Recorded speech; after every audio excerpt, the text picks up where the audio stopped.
So I'm back and I've had quite an epiphany here.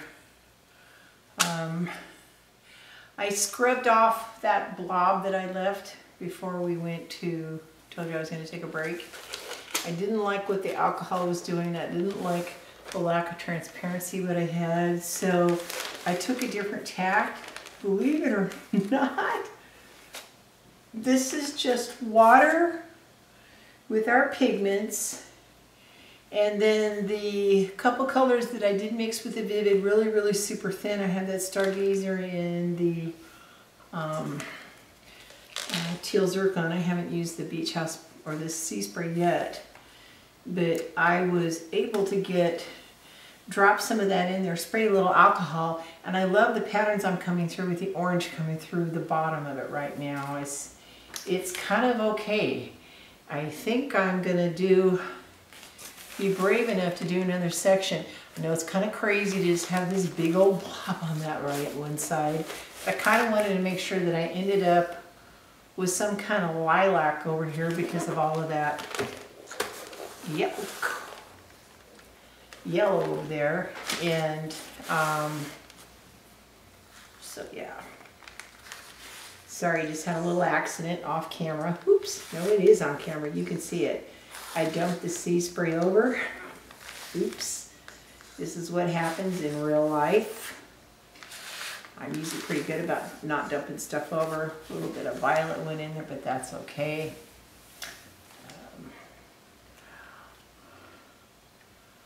Yeah, I've got some messiness happening here. So right now I've got my 2 jars of pigments open. I've been putting water down, dumping the pigments and letting it run, and then putting a few drops of the color with a Vivid in it. Spraying it with alcohol that way. I'm not adding the alcohol to the water in the first run. So I kind of have 2 areas here that kind of overlap. Even though I'm not really good at spraying lengthwise.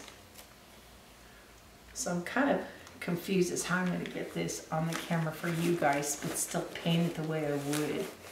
Part of me kind of wants it sideways, so I will. So this is totally experimental on camera. I do like the idea that I'm going to be able to layer resin over here and get some really interesting effects from this. Not sure if this is going to be too stark or not, but hey, I'm a bold girl. So this is some water in a spray bottle. If you see me pick it up, here's a little water in the dropper bottle. I'm actually going to drop some water right here. Well, that's a lot of water. And some water right here. Now, I think I got a little bit too much water in that first puddle. Fortunately, my pipette will suck up excess water at this point. I know you can't hardly see the water I drop. And I'm going to add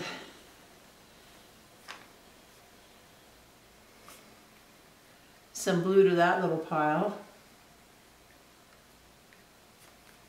This is Sea Spray, a little bit of blue to that pile.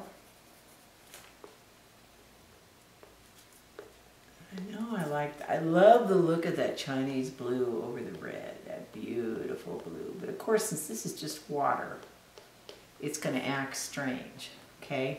But I'm kind of trying to take our eye up this way, even though I guess this could be a lot wider. I'm going to have to spread it out with paint, and this could be a lot wider. You'll see what I mean by spreading it out with paint. So I've got my two little piles of blue. When I was doing this area, I was using a tiny bit of the Snapdragon and some blue pearl. So a drop of water next to each one of these piles. First I'm going to put in a little tiny bit of the blue pearl.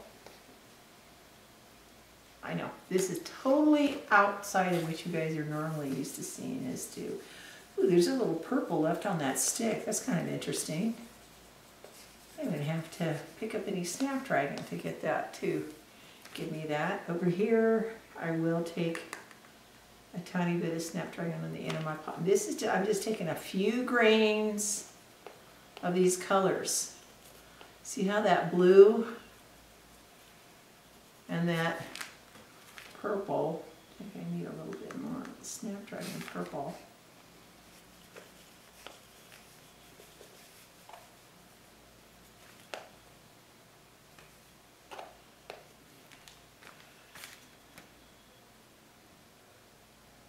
I can finger paint this. I mean, we're talking about putting something with water and color on resin. This is crazy, right?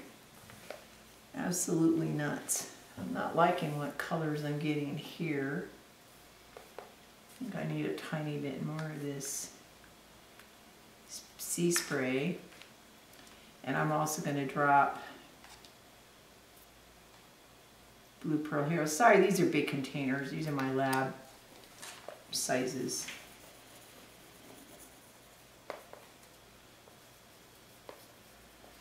Okay, so I'm not sure if I got enough on here with the water.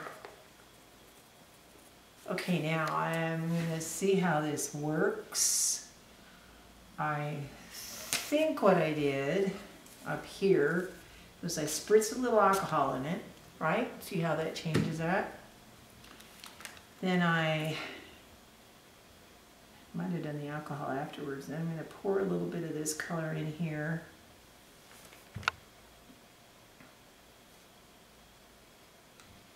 Wow, it's not liking that alcohol. I think I did the alcohol after I put in the vivid.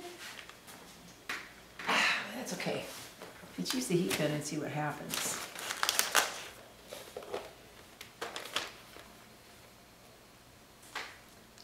I think I'm missing some violet here.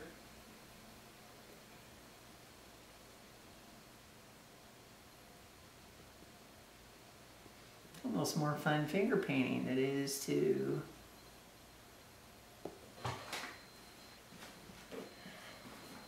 that's still too much of a big old blob. I don't want it to look like 3 specific blobs that I just kind of like.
Sorry, I had to mute that right there.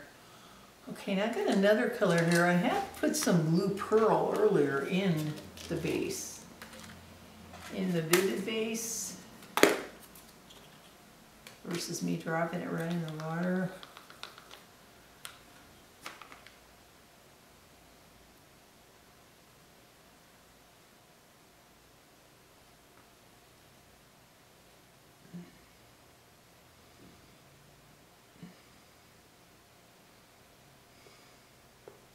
Now this is going to be transparent, so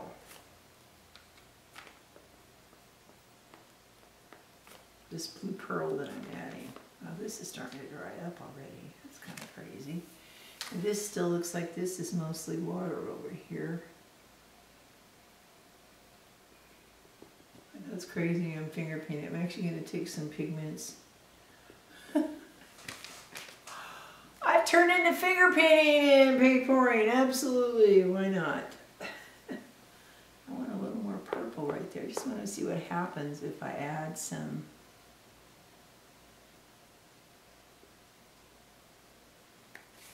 of that violet. Let it kind of run into the ooh, I'm loving what's happening here. I'm getting these interesting little veins around that interference green. Huh. What to do, what to do, what to do. I'm kind of digging the transparency where I'm getting bits of orange coming through. I don't know if I want all of this completely solid. I like that interesting cloudy look. I don't know if I need these spots because they're going to dry and I would have to sand them off. So anything that looks like I can wipe off. And I'm not wearing gloves. You can tell my hands are messed up today. I'm really getting into this. But okay, I can't move it up and down too much because so much of this is water. But again, I'm using water to move this around because it's going to dry completely transparent. You'll see bits of color through there in the next layer, but it's still going to be transparent enough for much of this color that's underneath to peek through. This right here has an awful lot of that vivid teal, and so does this patch here, so it'll be less transparent.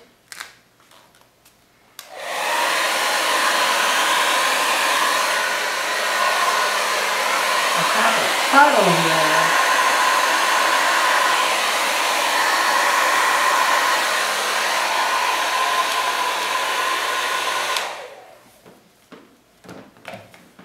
I have this puddle here and I'm not sure about the shape. I kind of wanted to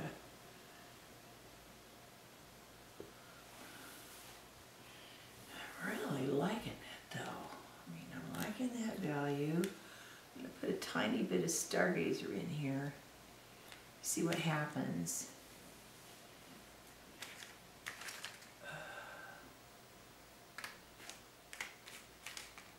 I'll get a pipette.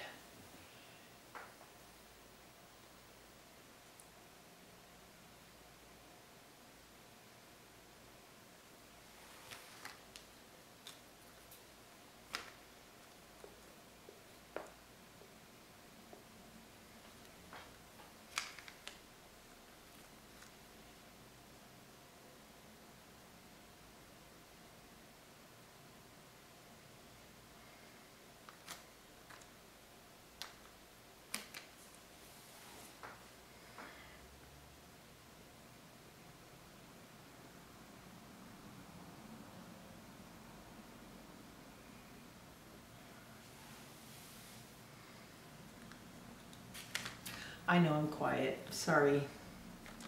I'm just kind of thinking, what do I want to do here? This color's a little bit close to the color I'm using behind it. So I think I'm going to add one more little bit of the, well, I can't get just a little bit off here of that Snapdragon Violet. Make it a little bit more interesting in here. It's weird because normally we tilt it and we just let the shape take over, and this is actually giving me an opportunity to decide exactly where I want my patterns, and most of the time we just kind of let gravity do the work for us. We tilt it. But I can't do much tilting with all this water on here.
little spider web. I don't want that. Mop up this little spider web. Looks like the paint wants to run in here. So I'm going to let it.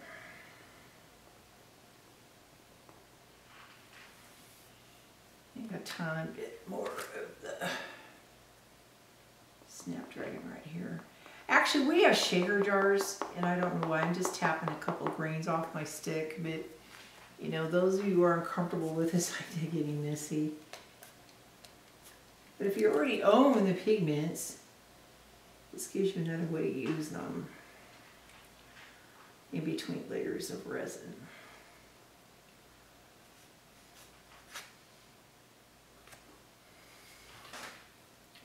This is kind of interesting. This looks really like there's a hole on the like there's a hole in it on the camera, but actually it's really sheer blue. Same thing here. The orange is coming through here, and there's a little peekaboo orange here and there, but most of this is just sheer color drying everywhere. This section up here that I first started looks like I still have more water than the ones down here. So I'm getting better at it. So basically what I did is I took a little bit of water, a couple drops of water, put it on the canvas, took some pigments on my finger, kind of moved them around. Then I had the Vivid that I pre-mixed, but pretty thin and juicy. It's pouring medium and a few drops of water. Dropped in the middle, and when you're blowing the Vivid into the water, it'll stabilize. It'll stop moving. You know, the good news is I know that I can wipe something off if I don't like it, even though I don't want to keep doing the same one over and over again. I like the fact that I can correct my mistakes on this. Again, I'm not real sure about my proportions or my negative space or how I'm going to finish this, but at this point, I kind of want to let this dry and see what happens. That other one, just so you know, when I cleaned it off, was drying so solid. There was no transparencies. We're here, and again, it's hard for you to see. Unless I can get a close-up here without having to move this thing. We'll see what we get a close-up on. You see these pockets starting to form? They look like big cells. That's kind of the pocket of the Vivid inside, encapsulated in that water with the pigments. And we're starting to form this interesting highlight right around here where it's setting up, but that purple's in the water, but that's going to dry almost transparent, that violet. So it's going to be really interesting to see what this does. Oops, I don't want to pick this up. That top part's still a little bit wet, but we're going to let this sucker dry, okay? I just wanted to let you see what, they're not really cells, but they're forming what looks like cells, okay? And I'm just gonna let it go. See you in a bit. Okay, so layer 2 is going down on the red one. I'm still jury's on what I'm gonna do with the blue one. But I wanted to let you see, I don't know if you can see here in the light, but I have these guys, I have this canvas sitting on my cups, but I can see that my canvas is level. It's really important, sorry about the hands, I've been working all weekend. It's really important that the canvas is level when you're going to do resin. Anything, especially pours, whatever your best table is, even leave just your acrylic paint pour on that table till it starts to set up, till it's firm enough to allow you to move it. Anyway, I'm going to mix up the resin, I'm going to pour in the resin. I'll be right back. So this is what it looks like drying the next morning. So I know that using just water, and little bits of the Vivid dripped in there, is going to work as far as giving me a metallic look. Now this looks like just some big giant blue amoeba in the middle of this thing. So, of course, multiple layers on this little thin canvas. I'm going to see how far I can go. More than likely I'll do some kind of, I don't know yet, I've been imagining, I don't know what I'm thinking. I've been looking at lots of abstract pieces, whether I should it be landscape, should it be portrait, if it's portrait, I kind of think I like it this way. I'm not going to flip my camera so you guys actually see. I'm kind of liking it this way just because I like that red panel down here to the right. Now I'm thinking of other things I could put over this to kind of tie this together. Again, but the concept, here's the concept, because there are artists out there, Elan Vital, E-L-A-N-V-I-T-A-L. He does use a clear coat that's used on airplane wings because he likes to work on canvas, and the reason why he's using clear coat versus resin, this clear coat is flexible. Airplane wings have to flex when they open and close, right? So clear coat is flexible. It's designed to, sorry, I'm just getting this balance here in the camera. It's designed to flex, so therefore it would flex on a canvas, because canvas is a flexible surface and a wood panel is not. But Elan Vital does 30 layers, and some of his pieces look like it's darker in some area, wherever that focal area is probably not dead center, and it gets lighter and lighter and lighter and lighter as it goes out. So the lightest would be here, because light comes forward, dark goes away. It's like you're looking into the darkness. Or I happen to have a painting on my wall. I can't pull it off right now. I did a pour where part of it turned out to be light blue, and all the other brown and earthy stuff around it looked like I was inside of the cave looking out. So with that theory, the lightest part could be like you're looking out, and darker and darker and darker coming in. But by very nature, lighter colors come forward to you, darker colors go behind. I know I'm probably getting lost in all this translation, but I'm excited at the idea of layering, and that the deli paper can be part of that base without actually having to do a pour. Anyway, this is it so far. I'm going to keep working on it. I'm actually going to post this video up because I'm not going to make you guys wait for weeks for me to figure this sucker out. As I keep working on it, I'll give you guys little glimpses of this. But if you've noticed, I am, as the chemist and the creator of the color art colors, my passion is about the technique and the chemistry and what will make them work. And now I fight as an artist inside of me, as all of us do, constantly, even some of the best artists, always looking for best composition. Anyway, I hope you guys have a great day. I hope some of this information was helpful. Thank you for watching. Bye-bye.